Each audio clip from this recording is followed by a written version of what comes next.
Olá a todos, é uma imensa felicidade voltar a estar com vocês para estudar, para refletir sobre a doutrina espírita e a história do movimento espírita, especialmente sobre os temas tratados no livro Legados de Allan Kardec. E hoje vamos dar início ao estudo da primeira parte deste livro e vamos começar pelo protagonista, Allan Kardec. E antes de mais nada, gostaríamos de ressaltar que para estudar sobre Allan Kardec, sobre seu exemplo, seu trabalho, seus ensinamentos, é indispensável que nos baseemos em fontes fidedignas. E entre essas fontes fidedignas se destaca o que o próprio Allan Kardec publicou, seus livros e especialmente a Revista Espírita, Jornal de Estudos Psicológicos. E o que nos contam essas fontes fidedignas? Em resumo, nos contam o seguinte, que Allan Kardec, ao publicar o Livro dos Espíritos em 1857, desejava manter uma vida reservada. Ele não queria colocar-se em evidência. No entanto, ele teve que mudar de planos, porque o Livro dos Espíritos foi um grande êxito e em pouco tempo aumentou consideravelmente o número de adeptos e de simpatizantes do Espiritismo. Desse modo, Allan Kardec, como ele mesmo conta, teve que assumir as rédeas da obra empreendida. Ele se apoiou na assistência dos espíritos elevados. E a essa obra dedicou todo o seu tempo, a sua saúde, os seus recursos, tudo o que ele podia. O Espiritismo foi a obra da sua vida. Desse modo, em 1º de janeiro de 1858, Allan Kardec fundou a Revista Espírita, Jornal de Estudos Psicológicos. Em 1º de abril de 1858, ele fundou a Sociedade Parisiense de Estudos Espíritas, um centro de estudos espíritas com reuniões regulares, periódicas e organizadas. E de 1857 a 1867, ou seja, nos 10 primeiros anos de O Livro dos Espíritos, Allan Kardec publicou várias obras, além de O Livro dos Espíritos e da Revista Espírita. Nesse período, ele publicou a Instrução Prática sobre as Manifestações Espíritas, que foi substituída pelo Livro dos Médiuns ou Guia dos Médiuns e dos Evocadores. O que é o Espiritismo em sua expressão mais simples, o Evangelho segundo o Espiritismo, o Céu e o Inferno ou a Justiça Divina segundo o Espiritismo, resumo da Lei dos Fenômenos Espíritas e Viagem Espírita em 1862. E a propósito, quando estudamos a obra Viagem Espírita em 1862 e a Revista Espírita, constatamos que Allan Kardec realizou várias viagens doutrinárias a cidades da França e da Bélgica. E quais eram os objetivos dessas viagens que Allan Kardec realizava? Ele deixa os objetivos dessas viagens muito claros na obra Viagem Espírita, em 1862. Vamos analisar esses objetivos que são muito importantes, inclusive atualmente, né? Porque verificamos uma expansão considerável do movimento espírita e um aumento de viagens realizadas no âmbito desse movimento. Então, é muito importante ter claro quais são os objetivos de Allan Kardec ao realizar essas viagens, para que nós, ao realizarmos essas viagens, possamos esforçar-nos cada vez mais em seguir esses objetivos, né? Então escreve Allan Kardec que nessas viagens ele dava as orientações necessárias e ao mesmo tempo instruía-se. Ele via com seus próprios olhos o estado real da doutrina espírita e de que maneira era compreendida. Ele estudava as causas locais favoráveis ou desfavoráveis ao progresso da doutrina. Avaliava os efeitos da oposição e da crítica. Conhecia a opinião sobre certas obras. Além disso, estreitava os vínculos fraternais com os espíritas pioneiros e estimulava-os em suas árduas tarefas doutrinárias. Em suma, vemos que os objetivos das viagens que Allan Kardec realizava eram unicamente doutrinários. Não havia lugar para personalismo. Além das viagens, Allan Kardec também mantinha contato por correspondência com pessoas interessadas no espiritismo, trabalhadores espíritas. Ele recebia muitíssimas cartas e quase sempre não tinha tempo para respondê-las, né? Também recebia visita de pessoas interessadas em conhecer mais sobre o espiritismo. Em resumo, o que vemos nos 10 primeiros anos de O Livro dos Espíritos, entre 1857 e 1867, vemos um desenvolvimento doutrinário muito importante do espiritismo e uma considerável expansão do movimento espírita, por um lado. Mas também, por outro lado, constatamos um aumento dos ataques, das perseguições, das incompreensões. E basicamente, de onde provinham esses ataques, essas perseguições e essas incompreensões? Provinham da incredulidade materialista, do fanatismo religioso e, lamentavelmente, também provinham do próprio movimento espírita.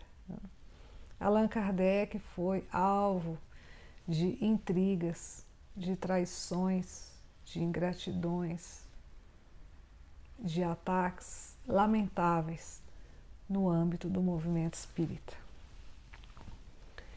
E essa situação de oposição à doutrina e até de ataques pessoais, naturalmente, afetavam Allan Kardec. E como ele lidava com isso? Ele se apoiava nos bons espíritos, se fortalecia por meio da oração. Ele contava também com o apoio da sua admirável esposa Amélie Boudet, que o envolvia em muito amor e o consolava. E Allan Kardec se concentrava não no mal que os outros procuravam fazer à doutrina, ao movimento espírita e a ele mesmo, mas no bem que a doutrina fazia às pessoas. E ele deixou registrado na Revista Espírita,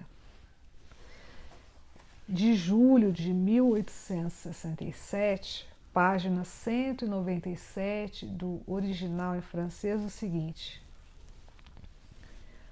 poderiam tirar-nos a vida, os bens materiais, porém jamais a felicidade de ter contribuído para levar a paz a corações feridos.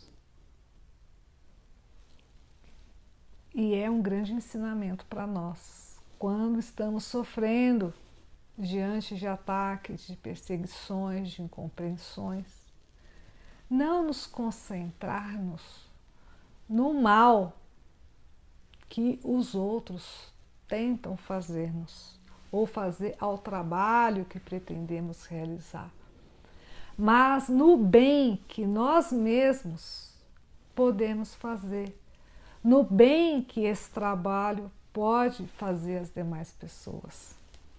É um ensinamento fundamental do exemplo de Allan Kardec. Allan Kardec também passou por doenças. Sua saúde estava cada vez mais debilitada e ele sentia que não ia ter muito tempo em sua encarnação.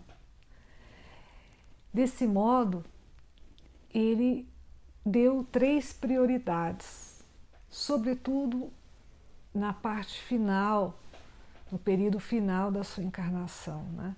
A primeira prioridade seria concluir a obra doutrinária, né? A segunda, traçar a organização do movimento espírita. E a terceira, definir de algum modo, na medida das suas possibilidades, as características dos seus continuadores. Ele se preocupava com essa questão dos continuadores do seu trabalho.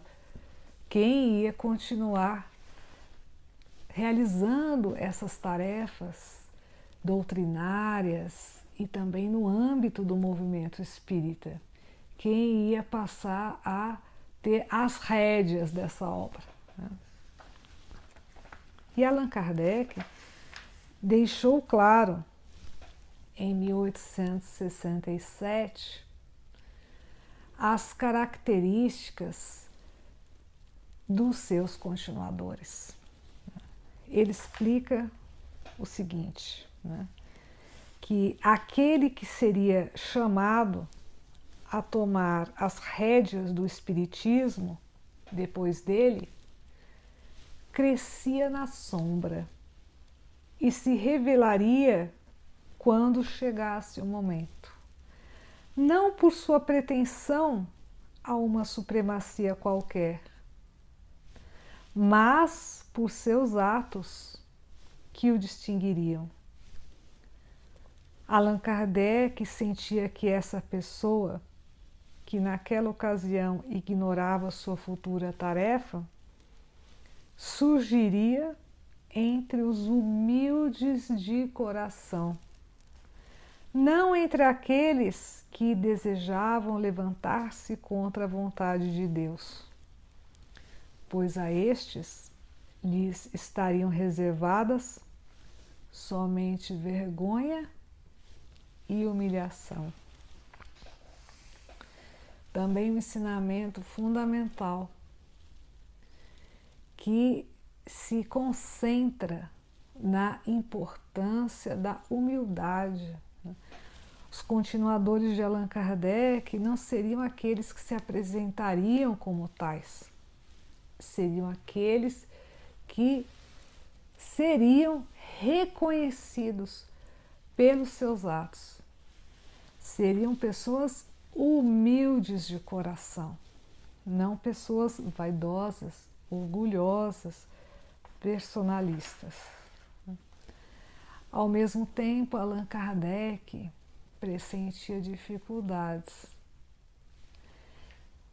e ele sabiamente recomendou a todos os espíritas, também em 1867, coragem e perseverança, pois o momento das grandes provas aproxima-se. Fortalecei-vos nos princípios da doutrina e impregnai-vos deles cada vez mais. Ampliai vossas visões, elevai-vos mediante o pensamento por cima do círculo limitado do presente, a fim de que abarqueis o horizonte do infinito. Considerai o futuro, e então a vida presente, com seu cortejo de misérias e decepções, parecerá para vós um ponto imperceptível, um minuto doloroso que logo já não deixará rastros na lembrança. As preocupações materiais parecem mesquinhas e pueris diante dos esplendores da imensidade. E ao antever o futuro, Allan Kardec também ressaltava: felizes os que extraiam da sinceridade de sua fé a força da qual necessitem. Em suma, queridos amigos, deixamos estas informações muito resumidas sobre o exemplo e o trabalho de Allan Kardec, especialmente durante os 10 primeiros anos de O Livro dos Espíritos. E que possamos refletir sobre o seu exemplo de sacrifício, de entrega à doutrina espírita, de trabalho, de perseverança, de coragem, de abnegação. E se não pudermos fazer do Espiritismo a obra da nossa vida, que possamos fazer da nossa vida a obra do Espiritismo. Agradeço imensamente a atenção de vocês, o carinho. Aqueles que desejam, estejam à vontade para compartilhar este vídeo. Como sempre ressaltamos, todos esses vídeos são gratuitos e continuarão sendo. Nosso trabalho na doutrina espírita é voluntário. Agradecemos especialmente a Rádio Portal da Luz e o pool de emissoras de rádio espíritas que estão transmitindo os áudios dos nossos estudos, e desejamos a todos de coração muita paz, muita saúde e muita felicidade.